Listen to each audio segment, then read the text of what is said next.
ఈరోజు మనం fire panel and fire pump room అనే టాపిక్ మీద డిస్కస్ చేద్దాం. ఇది వచ్చేసి ఫైర్ ప్యానల్, ఓకేనా. ఫైర్ పంప్ రూమ్ మనం చూసుకున్నట్టయితే ఈ విధంగా ఉంటుంది మనకు. ఇది వచ్చేసి ఫైర్ పంప్ రూమ్. ఇక్కడ ముఖ్యంగా హైడ్రెంట్ మెయిన్ పంపు, ఇది వచ్చేసి హైడ్రెంట్ మెయిన్ పంపు, దీని పక్కన హైడ్రెంట్ జాకీ పంప్ ఇది వచ్చేసి, ఓకే. ఇదేమో స్ప్రింక్లర్ జాకీ పంప్, ఇదేమో స్ప్రింక్లర్ మెయిన్ పంప్. మనకు ఒకవేళ ఫైర్ అయినప్పుడు స్ప్రింక్లర్ మెయిన్ పంప్ ఫ్లాట్ లోపల ఫైర్ అయిందనుకో, sprinkler main jockey pump on అవుతుంది.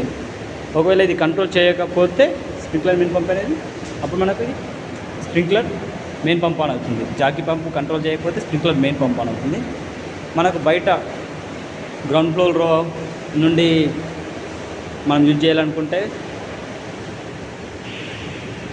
ఇది జాకీ పంప్, హైడ్రెంట్, ఇది హైడ్రెంట్ మెయిన్ పంప్ ఇది వచ్చేసి, ఓకేనా. ఈ విధంగా ఉంటుంది మన పంప్ రూమ్. ఒకవేళ ఫైర్ అయినప్పుడు మనకు పవర్ మొత్తం కట్ అయిపోయింది, పవర్ లేదనుకోండి, ఇది ఆన్ అవుతుంది. ఇది డీజీ, మనకు ఫైర్ డీజీ పంప్ అన్నది, ఓకేనా ఫ్రెండ్స్.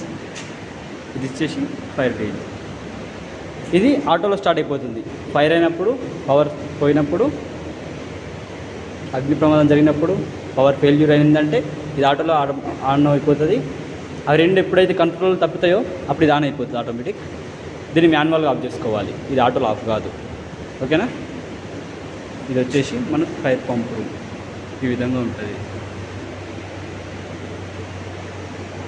ఓకేనా ఫ్రెండ్స్.